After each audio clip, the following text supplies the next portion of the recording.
All right, I have finished my center square for the size that I've chosen to make.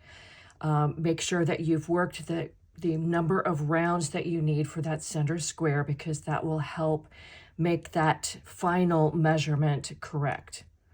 The right side of the square is facing me. How do I tell that? Well, all of those stitches worked in the third loop are facing me.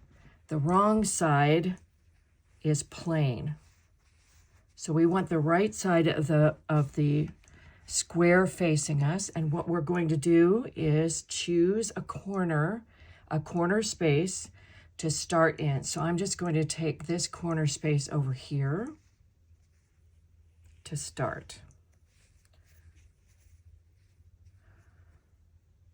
Okay, so there are a number of ways that you can start this. Use your preferred method. The idea is that you want to work one double crochet, however you do it, in that first chain space, that corner space.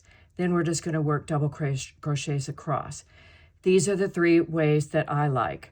Either attach the yarn with a simple square knot and chain 2 or 3 to get the height of the double crochet and then start in the next stitch. Or you can do a standing double crochet, which gets you started with what looks like a true double crochet. Or you can do what I'm about to do, which is attach the yarn in that corner space.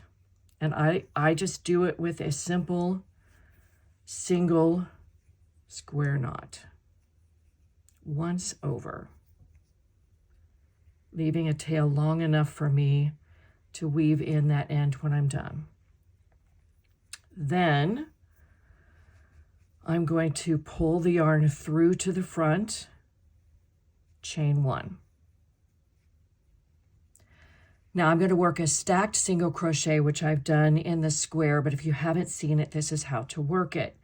I'm going to insert my hook in the corner space, yarn over and pull up a loop. Yarn over and pull through 2 loops. That makes the bottom single crochet.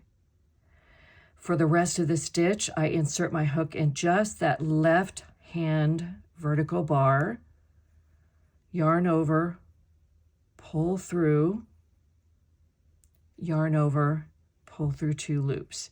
And that is my stacked single crochet.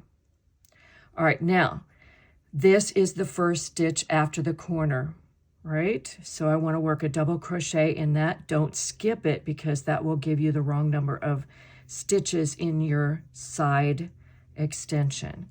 And once I've done that, I'm just going to work in a double crochet in every stitch across till I reach the next chain 2 corner space. So I'm going to do that right now, and I will meet you over at the end of the row.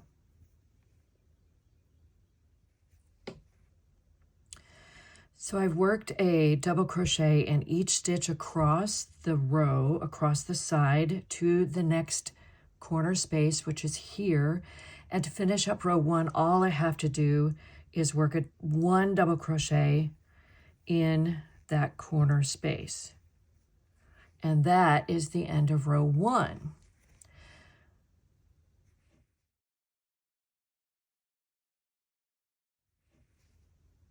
To work row 2 and every subsequent row on the extension, all I do is turn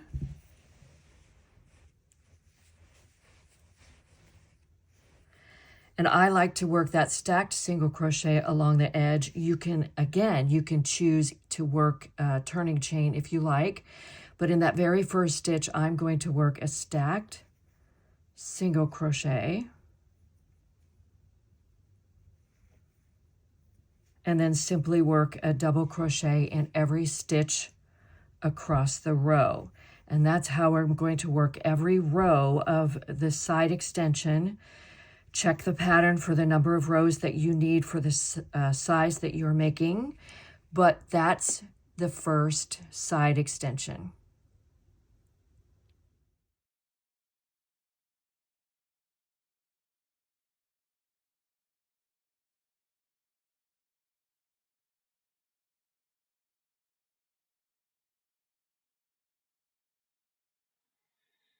Now that you have the side extensions finished, it's time to sew the underarm seams. To prepare, the first step is to lay out the rectangle. The rectangle should be laid wrong side facing up, with the short edges of the rectangle laid out left and right. The seams are going to be sewn along the short edges. You can tell if you have the rectangle wrong side up if you don't see the ridges of the half double crochets worked in the third loop. The wrong side of the rectangle will be fairly flat and even.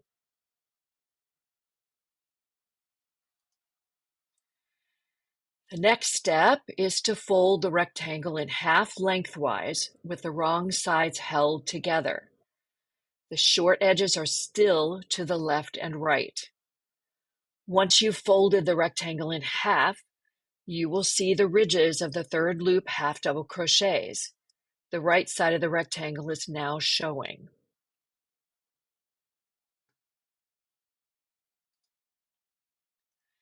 Next, count from the exposed edge toward the fold.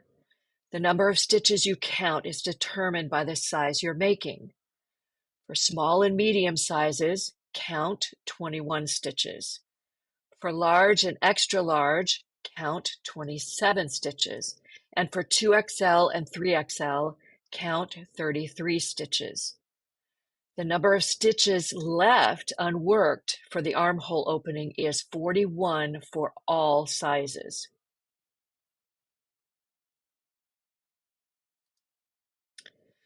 In the last stitch counted, the 21st, the 27th, or the 33rd, place a stitch marker through both thicknesses of the folded rectangle. This will loosely hold the seam together when you begin stitching and show you where to end the seam. Before you move on to the next step, count the number of stitches up to and including the marker. It's important that you end up with 41 stitches around the armhole opening for all sizes.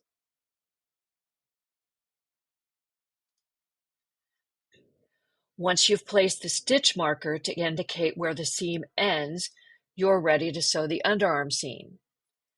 I used a slip stitch seam on the right side of the sweater. I chose this method because I can crochet the seam rather than sewing it with a needle. Plus, the slip stitch adds a subtle texture to the right side of the sweater.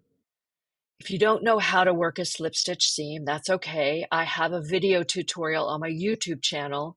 You'll find the link in the description of this video. So here's how to slip stitch the seam. Attach the yarn through the inner loops only of both thicknesses, starting at the corner stitches of the exposed edge. The inner loops are the ones that touch each other, not the ones on the outside. Chain 1, then sew the slip stitch seam from the exposed edge up to and including the stitch with the marker in it.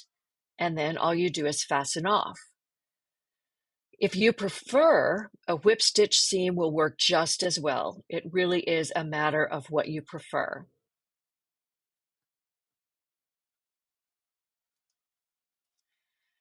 Sew the seam on the opposite side of the folded rectangle in the same manner. Once both of your underarm seams are done, weave in those ends securely. Then you're ready to move on. Next up, the sleeves, which you'll find in a separate video. Happy crocheting, everybody!